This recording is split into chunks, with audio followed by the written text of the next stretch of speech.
Hello and welcome back to our channel. आज है day 2 हमारा 15 डेज रिवीजन बैच का। कल के हमने लेक्चर में सीखा था फाइनेंशियल मैनेजमेंट क्या होती है, फाइनेंशियल डिसीजंस क्या होते हैं, फाइनेंशियल प्लानिंग कैसे की जाती है। आज के इस लेक्चर में हम सीखेंगे कैपिटल स्ट्रक्चर क्या होता है, फाइनेंशियल स्ट्रक्चर क्या होता है, कैपिटलाइजेशन क्या होता है, प्लस ट्रेडिंग ऑन इक्विटी क्या होता है। तो बिना टाइम वेस्ट किए हम डायरेक्टली अपने टॉपिक पे चलते हैं जो कि है कैपिटल स्ट्रक्चर। कैपिटल स्ट्रक्चर सीखने से पहले मैं आपको बताती हूँ कि फाइनेंशियल स्ट्रक्चर क्या होता है, उसके थ्रू आपको ज्यादा अच्छे से समझ में आएगा कि कैपिटल स्ट्रक्चर एक्चुअल में क्या होता है। तो जैसे कि हम बात कर रहे हैं कैपिटल स्ट्रक्चर की, कैपिटल स्ट्रक्चर क्या होता है कि हमारे जो सोर्स ऑफ कैपिटल है, कहाँ से हमने पैसा उठाया है, उसका स्ट्रक्चर क्या है, मतलब कि हमारे पास कहाँ से पैसा है उसका स्ट्रक्चर क्या है। तो पहले हम देखेंगे फाइनेंशियल स्ट्रक्चर क्या है। फाइनेंशियल स्ट्रक्चर होता है जब हम अपना long term finance plus short term finance को एड ऑन कर देते हैं। शॉर्ट टर्म फाइनेंस और लॉन्ग टर्म फाइनेंस दोनों को जब हम ले लेते हैं तो हमारे पास क्या बन जाता है, हमारा फाइनेंशियल स्ट्रक्चर। फाइनेंशियल स्ट्रक्चर क्या है, पैसे का स्ट्रक्चर, पैसा कहाँ से आ रहा है और कौन कौन से सोर्सेज से हमने पैसा उठाया। एक तो होता है लॉन्ग टर्म सोर्स, एक होता है शॉर्ट टर्म सोर्स। लेकिन अगर हम सेपरेटली लॉन्ग टर्म सोर्स को पढ़ते हैं, यानी कि long term source of finance को स्टडी करते हैं, तो वो क्या होता है, हमारा कैपिटल स्ट्रक्चर होता है। अब अलग अलग सोर्सेज है हमारे पास फाइनेंस के, हम डायरेक्टली देखते हैं। Capital structure refers to relative proportion of different source of long term finance। long term source of finance के अलग अलग proportion जो होता है उसे हम क्या कहते हैं, कैपिटल स्ट्रक्चर कहते हैं। Long term source of finance मैंने आपको कल भी बताया था, एक होता है हमारा इक्विटी शेयर्स, प्रेफरेंस शेयर्स, हम क्या लेके चलते हैं, बोरोड कैपिटल, रिटेन्ड अर्निंग, ये सारे होते हैं हमारे long term source of finance. मतलब लंबे समय तक हम उसको पे बैक कर सकते हैं और लंबे समय तक वो पैसा हमारे को यूज करने के लिए दिया जाता है। जैसे कि मैंने आपको ये टेबल बना के दिखाया, इस टेबल में सोर्सेस ऑफ फाइनेंस क्या है, equity shares, preference shares, borrowed capital, retained earning, current liability. अब बोरोड कैपिटल क्या है, बोरोड कैपिटल में हम debentures plus long term loan दोनों ही लेके चलते हैं।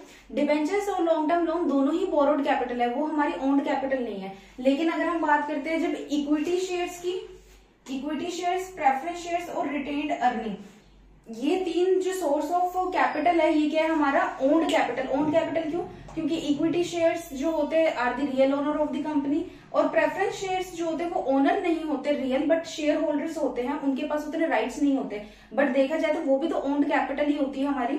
नेक्स्ट आती है हमारे रिटेन्ड अर्निंग। रिटेन्ड अर्निंग क्या होता है एक्चुअल में, रिटेन जो हमने प्रॉफिट पहले जो हमारे पास एक्सेस प्रॉफिट हो रहा था उसको हमने रिटेन करके रख लिया। कुछ टाइम के बाद जब हमारे को पैसों की जरूरत हो, हमारे को अपॉर्चुनिटी मिले तो हम ग्रैब कर सके, वहां हम अपनी रिटेन्ड अर्निंग यूज करते हैं। प्लस हमारे को करंट लायबिलिटी का भी ऑप्शन मिलता है। करंट लायबिलिटी क्या होता है, हमने सप्लायर से सामान उठा लिया, उसने हमारे को सामान दे दिया, हम उसको कुछ टाइम के बाद पैसे देंगे, तो वो हमारे क्या होंगे, क्रेडिटर बन के खड़े हो जाएंगे। और हमारे जो सप्लायर है उन्होंने हमारे को बिल लिख के दे दिया, तो वो हमारे लिए क्या हो जाएंगे, बिल पेबल हो जाएंगे, वो हमारी करंट लायबिलिटी है। तो ये हमारे पास क्या है, फाइनेंस हमारे को जहां जहां से अरेंज होता है, ये सोर्सेज है। लेकिन जब हम स्टडी करते हैं सारे के सारे सोर्स ऑफ फाइनेंस की, तो ये हमारा बन जाता है फाइनेंशियल स्ट्रक्चर। लेकिन जब हम सिर्फ और सिर्फ long term source of finance की बात करते हैं, तब ये बन जाता है हमारा कैपिटल स्ट्रक्चर। कैपिटल स्ट्रक्चर मतलब कि जहां जहां से हम long term source of finance को उठा रहे हैं वो हमारा कैपिटल स्ट्रक्चर बनाएगा।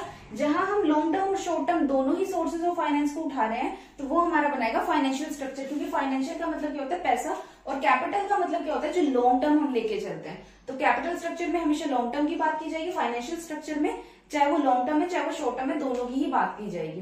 अब हम बात करते हैं ये प्रोपोर्शन को, यानी कि proportion of long term source of finance is known as capital structure and proportion of sources of finance whether it is long term और इट इज शॉर्ट टर्म, तो वो क्या बन जाएगा, हमारा फाइनेंशियल स्ट्रक्चर। एक वर्ड मैंने आपके साथ अभी यूज किया था, आपको बताया था, जो कि क्या था, capitalization. Capitalization is the amount which is used as long term source of finance. जो long term source of finance से हमने पैसा उठाया है वो हमारा क्या होगा, कैपिटलाइजेशन। वो अमाउंट की हमारी क्या होगी, कैपिटलाइजेशन। 4,50,000, 2,25,000, 1,12,500 प्लस 1,12,500, ये मेरा टोटल बन जाएगा 9 लाख। तो 9 लाख रुपीज मेरे क्या हो जाएंगी, कैपिटलाइजेशन, यानी कि जो मेरा कैपिटलाइजेशन है, यानी कि कैपिटल स्ट्रक्चर है हमारा, कैपिटल स्ट्रक्चर में से 9 लाख रुपीज क्या कैपिटलाइज्ड, यानी कि जो कि लॉन्ग टर्म से हमने उठाया है। कैपिटलाइजेशन यानी कि हमने long term source of finance से जो पैसा उठाया है, जो टोटल अमाउंट हमने उठाई है, वो अमाउंट हमारी क्या कहलाएगी, कैपिटलाइजेशन। 10 लाख की हमारी टोटल कैपिटल है, 10 लाख में से हमने अलग अलग प्रोपोर्शन लिए। 1 लाख रुपए की जो है हमारी करंट लायबिलिटी है। करंट लायबिलिटी अगर मैंने 10 लाख में से 1 लाख डिडक्ट कर दी तो यानी कि 9 लाख रुपीज मेरे क्या है, जो मैंने long term source of finance से उठाए हैं, वही हमारी क्या है, कैपिटलाइजेशन है। नेक्स्ट अब हम चलते हैं, हमारा क्या क्या पूछा इन्होंने, डेट कैपिटल, इक्विटी कैपिटल में कॉस्ट और रिस्क, कौन से जो हमारा सोर्स ऑफ फाइनेंस है ज्यादा कॉस्टली और कौन सा सोर्स ऑफ फाइनेंस है जो हमारा ज्यादा रिस्की है। अगर देखा जाए तो जो हमारी डेट कैपिटल होती है ना, वो लेस कॉस्टली होती है। कॉस्टली क्यों? क्योंकि हमारे को सिर्फ इसके ऊपर एक फिक्स्ड रेट ऑफ इंटरेस्ट देना होता है, और इक्विटी शेयर वाले को हमारे को डिविडेंड पे करना पड़ता है, और डिविडेंड जब प्रॉफिट ज्यादा हो तो इक्विटी शेयर होल्डर वालों को प्रॉफिट भी किया जाता है, प्रॉफिट मतलब डिविडेंड भी किया जाता है, ज्यादा जाता है। तो इस पॉइंट ऑफ व्यू से इक्विटी शेयर होल्डर वालों को जो कॉस्ट होती है वो बहुत ज्यादा होती है। नेक्स्ट आता है रिस्की। रिस्क किस पॉइंट ऑफ व्यू से कह रहे हैं, अगर आप इंटरेस्ट पे नहीं करते हो, आपको प्रॉफिट हो चाहे ना हो, जो डिबेंचर होल्डर उससे आपसे कोई लेना देना नहीं, उसको अपने इंटरेस्ट से लेना देना है। अगर इंटरेस्ट उसको नहीं मिला तो वो क्या करेगा, सीधा कोर्ट पे चला जाएगा और आपकी कंप्लेंट कर देंगे, आपके नाम पे सूट फाइल कर देंगे या फिर केस फाइल कर देंगे कि ये लोग हमारे को पैसे नहीं दे रहे हैं। तो वो एक बहुत बड़ा रिस्क होता है, कंपनी की इमेज पे बात आ जाती है। तो उस पॉइंट ऑफ व्यू से जो डिबेंचर होल्डर है वो ज्यादा रिस्की है as compare to equity share holder, क्योंकि ये राइट जो है इक्विटी शेयर होल्डर के हाथ में नहीं है। अगर आपको प्रॉफिट नहीं हो रहा है, कंपनी को प्रॉफिट नहीं होगा तो इक्विटी शेयर होल्डर वालों को नहीं मिलेगा। और ऐसा जरूरी नहीं है कि कंपनी को प्रॉफिट हो रहा है तो इक्विटी शेयर होल्डर वालों को डिविडेंड मिलेगा ही मिलेगा। समटाइम्स ऐसा होता है कि इक्विटी शेयर होल्डर खुद ही कह देते हैं कि आप रिटेन कर लो, फ्यूचर में अपॉर्चुनिटी आएगी, हम अपॉर्चुनिटी ग्रैब करेंगे, बाद में आप हमें डिविडेंड दे देना। या समटाइम्स क्या होता है, प्रॉफिट कम होते हैं तो इक्विटी शेयर होल्डर कहते हैं कि हमारे को नेक्स्ट टाइम आप प्रॉफिट दे देना। तो उस पॉइंट ऑफ व्यू से जो ये रिस्क पॉइंट ऑफ व्यू से देखा जाए तो equity share holder less risky है बट कॉस्टली ज्यादा, क्योंकि उनको डिविडेंड का ज्यादा हिस्सा मिलता है, प्रॉफिट उनमें ज्यादा बढ़ता है। बट डिबेंचर होल्डर वालों को कॉस्ट क्या होती है, कम होती है। कॉस्ट क्यों कम होती है, क्योंकि उन लोगों को प्रॉफिट नहीं मिलता, उन लोगों को एक इंटरेस्ट मिलता है, एक फिक्स्ड रेट ऑफ इंटरेस्ट। और देखा जाए तो इक्विटी वालों का कुछ फिक्स नहीं होता, बट ये रिस्की ज्यादा। अगर आप उनको उनका इंटरेस्ट नहीं दोगे तो जो डिबेंचर होल्डर है वो आपको आपके अगेंस्ट सूट फाइल कर सकते हैं। नेक्स्ट आता है debt capital and preference share capital. आप ये पॉइंट ध्यान रखना, डेट कैपिटल और प्रेफरेंस शेयर्स जो है हमारी फिक्स्ड कॉस्ट ऑफ कैपिटल है। फिक्स्ड कॉस्ट ऑफ कैपिटल में इसे क्यों कह रही हूं, क्योंकि देखा जाए तो प्रेफरेंस शेयर होल्डर कौन से होते हैं, जिनको एक फिक्स्ड डिविडेंड मिलता ही मिलता है। प्रेफरेंस शेयर वालों को फिक्स्ड डिविडेंड मिलता है, डेट कैपिटल वालों को, डेट कैपिटल यानी डिबेंचर होल्डर को एक proper fixed amount of interest मिलता है। इस रीजन से ये क्या कहलाते हैं, फिक्स्ड कॉस्ट ऑफ कैपिटल, यानी कि एक फिक्स्ड कॉस्ट ऑफ कैपिटल हमें इनको देनी ही पड़ती है। हमने जो कैपिटल उठाई है उसकी एक फिक्स्ड कॉस्ट हम पे करते ही करते हैं। अब इन दोनों में सिमिलैरिटीज क्या है, पहली बात तो दोनों को एक फिक्स्ड कॉस्ट जो है वो मिलती है, फिक्स्ड कॉस्ट ऑफ कैपिटल मिलती है। फिक्स्ड कॉस्ट ऑफ कैपिटल में एक को मिलता है इंटरेस्ट, एक को मिलता है डिविडेंड। ठीक है जी, दोनों में ये सिमिलैरिटी है। दूसरी सिमिलैरिटी क्या है कि सबसे पहले इन लोगों को जो है प्रॉफिट का हिस्सा मिलता है। प्रॉफिट का जो हिस्सा होता है बिफोर इक्विटी मिलता है, before equity share holder they get their dividend और इंटरेस्ट। इक्विटी शेयर होल्डर वालों से पहले ही इनको चाहे डिविडेंड हो चाहे वो इंटरेस्ट हो, दोनों को ही पहले मिलता है। तो ये दो सिमिलैरिटीज है कि इनकी प्रेफरेंस जो है इक्विटी शेयर होल्डर वालों से पहले रहेगी।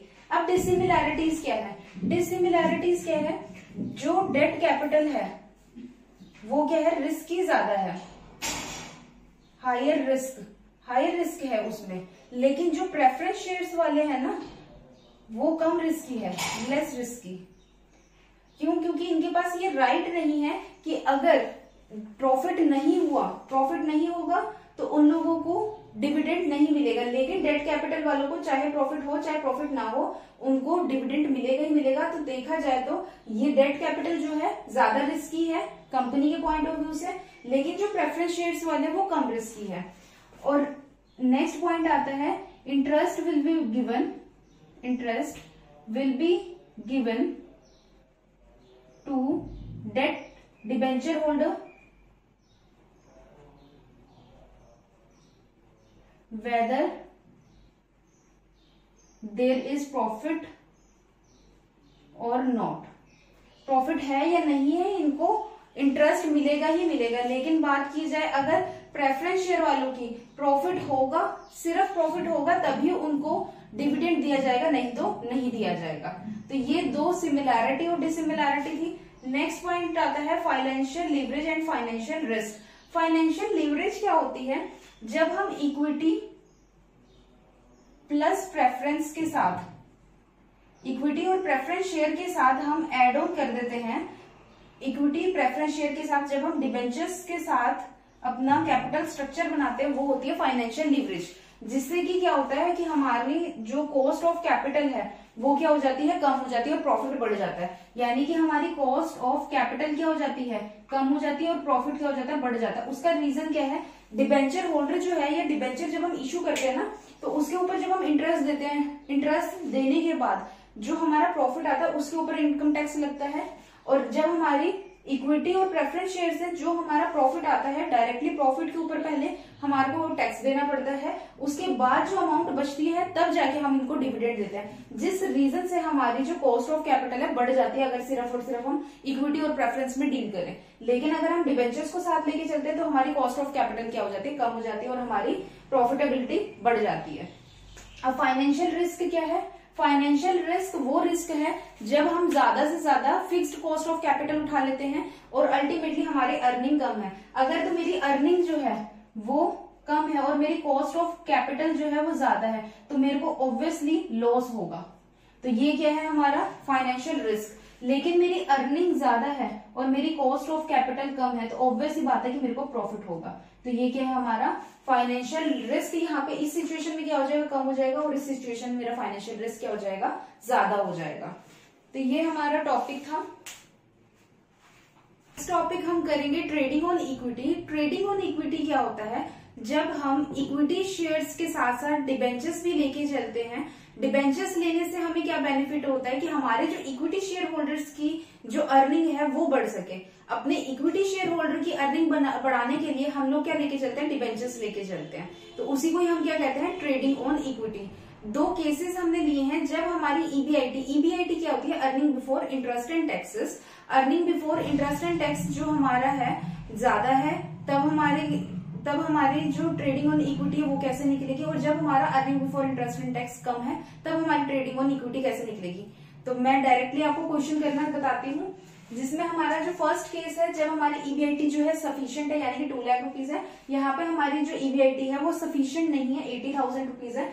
हमारे दो कंपनी है, कंपनी एक्स है, कंपनी वाई है। कंपनी एक्स सिर्फ और सिर्फ डील कर रही है इक्विटी में, वो जो है डिबेंचर्स को नहीं यूज करती है। और जो हमारी वाई कंपनी है वो हमारी इक्विटी कम और डिबेंचर्स को ज्यादा लेके चल रही है। जिसमें आपने शायद से अकाउंटिंग रेशियो में पढ़ा होगा, डेट इक्विटी रेशियो क्या होती है हमारी 2:1, यानी कि हमारे पास डेट ज्यादा होना चाहिए, हमारी इक्विटी कम होनी चाहिए, जिससे कि हमारी जो प्रॉफिटेबिलिटी है वो बढ़ती है और कॉस्ट ऑफ कैपिटल क्या होती है, कम होती है। उसी पॉइंट ऑफ व्यू से यहाँ पे हमारी इक्विटी क्या है 4 लाख रुपीज और जो हमारी डिबेंचर्स है वो कितने 6 लाख रुपीज के हैं। तो डायरेक्टली मैं आपको क्वेश्चन करके बताती हूँ जिससे आपको पता चलेगा कि किसकी अर्निंग ज्यादा है और किसकी अर्निंग कम है। ये हमारी एक्स कंपनी, ये वाई कंपनी। हमारे पास ईबीआईटी कितने का है 2 लाख रुपीज, 2 लाख रुपीज है। ईबीआईटी होती है earning before interest and taxes. तो हम सबसे पहले इसमें से डिडक्ट कर देंगे इंटरेस्ट। इंटरेस्ट हमारा कितना जाएगा 10%, क्योंकि हमारे पास एक्स के पास तो कोई भी डिबेंचर्स है ही नहीं, तो 6 लाख का 10% कितना हो जाएगा 60,000। तो वाई में से हम क्या करेंगे, इंटरेस्ट डिडक्ट कर देंगे तो कितना आ जाएगा 1,40,000। वाई की अर्निंग 2 लाख आ जाएगी हमारी एक्स की earning. Earning before interest and taxes ना, इसमें से हमने अर्निंग बिफोर टैक्सेस बन जाएगा ये, क्योंकि इंटरेस्ट तो हम ऑलरेडी डिडक्ट कर चुके हैं। तो ये बन गया हमारा अर्निंग बिफोर टैक्स। अब मैं इसमें से टैक्सेस डिडक्ट कर देती हूँ। टैक्स कितना बताया है हमारे को 50% का। 2 लाख का 50% कितना हो जाएगा 1 लाख रुपीज, और 1,40,000 का 1,40,000 रुपीज का 50% कितना हो जाएगा 70,000 रुपीज। तो यहाँ पे हमारे पास earning after interest and taxes कितना आ जाएगा 1 लाख रुपीज हमारे पास यहाँ पे आ जाएगा एक्स का, और 70,000 आ जाएगा हमारा वाई का। ये हो जाएगी हमारी earning after interest and taxes. तो ये तो हमारी अर्निंग आ गई। अब मैं निकालूंगी आपको बताऊंगी अर्निंग पर शेयर क्या होता है। हमारे ये जो इक्विटी शेयर्स थे ये 10 रुपीज ईच के थे। 10 रुपीज ईच का हमारा क्या था इक्विटी शेयर थे। तो यानी कि एक्स के पास कितने इक्विटी शेयर थे, एक्स के पास हो गया हमारे पास 1 lakh shares. Number of shares जो थे एक्स के कितने थे 1 लाख हो गए, वाई के कितने हो गए 40,000 शेयर्स किसके हो गए वाई के हो गए। तो जब भी हमारे को अर्निंग पर शेयर निकालनी है, अर्निंग पर share is equal to EAIT यानी कि earning after interest and taxes upon number of shares. तो नंबर ऑफ शेयर्स आ जाएंगे। यहाँ पे हमारे पास earning after interest and tax कितना आ रहा है 1 lakh rupees upon number of shares कितना आ रहा है 1 लाख रुपीज। हमारे पास एक्स की अर्निंग पर शेयर कितनी आ जाएगी 1 रुपीज। तो यहाँ पे अर्निंग पर शेयर एक्स की कितनी आ रही है 1 रुपीज, वाई की कितनी आ जाएगी 70,000 हमारी क्या है EAIT है, अपॉन कर देंगे 40,000 क्योंकि नंबर ऑफ शेयर्स कितने हैं 40,000 है। तो डिडक्ट करके हमारे पास कितना आ जाएगा 2, ये आ जाएगा हमारा 3.5, ये आ जाएगा हमारे पास 1.75। तो यानी कि हमारी यहाँ पे अर्निंग पर शेयर कितनी आ रही है 1.75, यानी कि हमारी जो हमारे शेयर होल्डर की वेल्थ कहाँ पे मैक्सिमाइज हो रही है वाई कंपनी में, ना कि एक्स कंपनी में, क्योंकि एक्स कंपनी में हमारा जो अर्निंग पर शेयर है 1 रुपीज है, और अगर हम वाई कंपनी की बात करें तो अर्निंग पर शेयर कितना है 1.75 है। तो ये तो था हमारा जब हमारी EBIT क्या थी सफिशिएंट थी। अब हम नेक्स्ट टॉपिक पे चलते हैं, जब हमारी EBIT सफिशिएंट नहीं होगी तब क्या होगा। तो सबसे पहले हम अपना प्रोफोर्मा बना देते हैं एक्स कंपनी वाई कंपनी। हमारी EBIT कितनी बताई गई है, earning before interest and taxes कितने बताए गए 80,000। नेक्स्ट हम इसमें से क्या डिडक्ट करेंगे, सबसे पहले आपको ध्यान रखना earning before interest and taxes बताया ना, तो सबसे पहले आप इंटरेस्ट को डिडक्ट करो फिर आप टैक्स को डिडक्ट करो, तो आपका आंसर बिल्कुल ठीक आएगा। नहीं तो अदरवाइज आप पहले टैक्स डिडक्ट कर दोगे तो आपका आंसर गलत हो जाएगा। तो हम इंटरेस्ट को क्या करेंगे डिडक्ट करेंगे। इंटरेस्ट यहाँ पे तो है ही नहीं, देना ही नहीं, क्योंकि जो एक्स कंपनी है वो डिबेंचर्स ले ही नहीं रही है। वाई कंपनी है 6 लाख रुपीज का 10% कितना हो जाएगा 60,000। तो हमारे पास कितनी अमाउंट रिमेनिंग रह जाएगी 80,000, 20,000। ये मेरे पास क्या आ जाएगा earning before tax, earning before tax आ जाएगा क्योंकि इंटरेस्ट डिडक्ट हो गया। अब मैं टैक्स को डिडक्ट कर दूंगी, टैक्स कितना है 50% है, 80,000 का 50% 40,000, 20,000 का 50% 10,000। तो हमारे पास earning after interest and taxes कितना आ जाएगा 40,000, 10,000 आ जाएगा। अब हम इसको लेके अपना EPS निकालते हैं, अर्निंग पर शेयर निकालेंगे। अर्निंग पर share is equal to EAIT earning after interest and taxes upon number of shares. Number of shares वही सिमिलर है, 10 रुपीज का हमारा एक शेयर था, तो उस बेसिस पे हमारे पास एक्स के कितने शेयर्स आ गए 1 लाख, और वाई के हमारे पास कितने आ गए 40,000।